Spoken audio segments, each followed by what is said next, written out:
Hi, and thanks for joining us for our conversations around our 10 best practices for managing a digital transformation project. I'm Jessica Vodden, a team member here at Mountain Point, and I'm joined by Andrew Reiser, our president and co-founder. Hey, Andrew. Hi, Jess. Hello.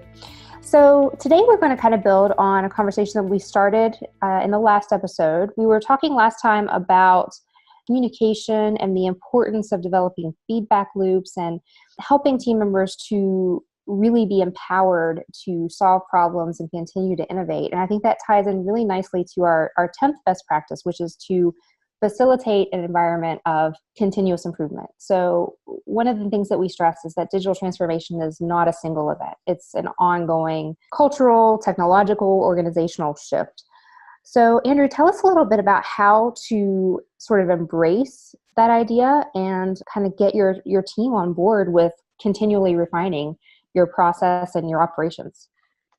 Yeah, absolutely. So I think throughout this series, you'll probably hear a lot of reoccurring themes, and continuous improvement and agility, I think, is definitely one of them. When we talk about all these different things, whether it be people related, process related, technology related, or data related, I think the theme of continuous improvement applies across the board. From a people standpoint, and a lot of these transformation initiatives that we're talking about, sometimes there's new roles that are created. Sometimes people are being asked to do things that they've never done before. And so I think managers and leaders need to recognize and allow more freedom and leeway as the organization's evolving to not only fill these new roles that may have previously never existed, but also to recognize the strengths and weaknesses of the various team members and put them in positions to succeed or to grow their careers. From a process standpoint, I think that process improvement is something that every organization looks into.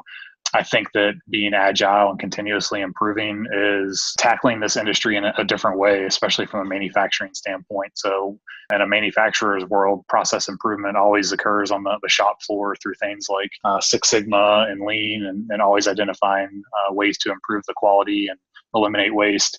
However, I think that those rarely extend beyond the shop floor. So when you look at different areas of a manufacturer's business, that same kind of discipline of continuous improvement on your processes typically gets put on the back burner and not really addressed.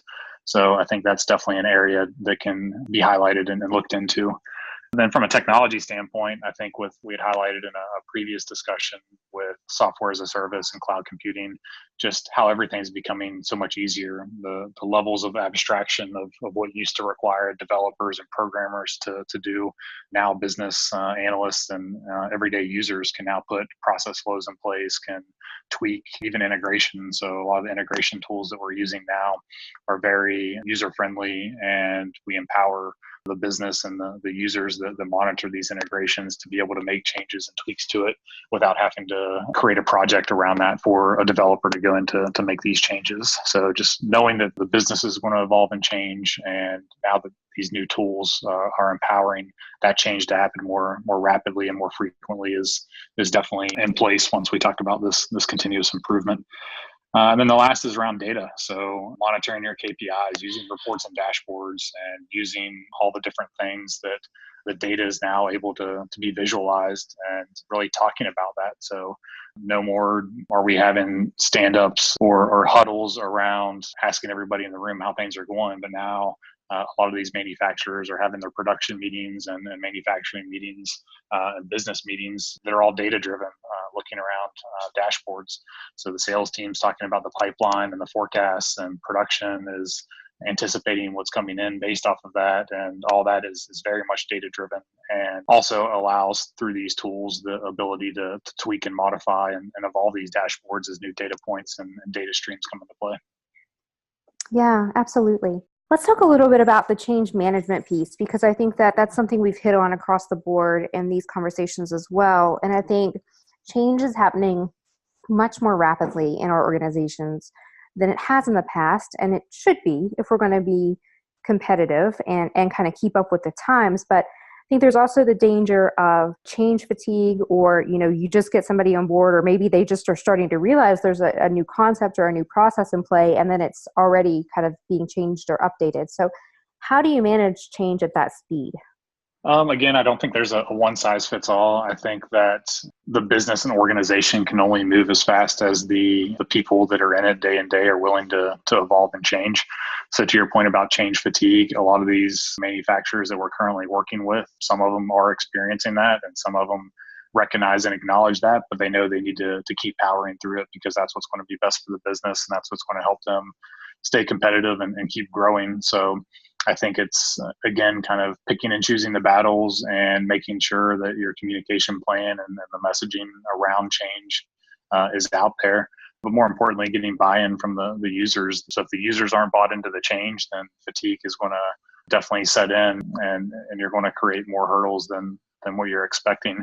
But if everybody's on the same page and everybody has that mentality of the change is good when it's addressing the right things, then I think everybody's on board. So I think that is attributed back to picking the right projects to work on, to not biting off more than you can chew, but also setting a solid roadmap and vision that folks know why things are evolving and changing, and making sure that aligns back to that roadmap so that they are continued to understand how that fits into the bigger picture. Yeah, I think the why is really important. And I know one of the things that I always try to stress as a communications person is really stressing the benefit, right? So making sure your team is aware of the problems that you're trying to solve, of the big wins that you are able, or even the small wins that you're able to accomplish as a result of these initiatives. And also just making them feel like, they have a voice and are able to help make the company better as part of this process, I think can go a long way toward fending off some of that fatigue or that fear of change that a lot of folks have. So, well, Andrew, as always, thank you so much for talking with me. This is the last of our 10 steps to managing a digital transformation project. I hope that those of you listening have got as much out of it as we have in kind of talking through it. I think we're going to do one more overarching discussion in our next episode, and that'll be a wrap on this series. So if you have any questions or issues you'd like for us to address, please reach out and let us know. Andrew, as always, nice to talk to you. Thank you, Jess.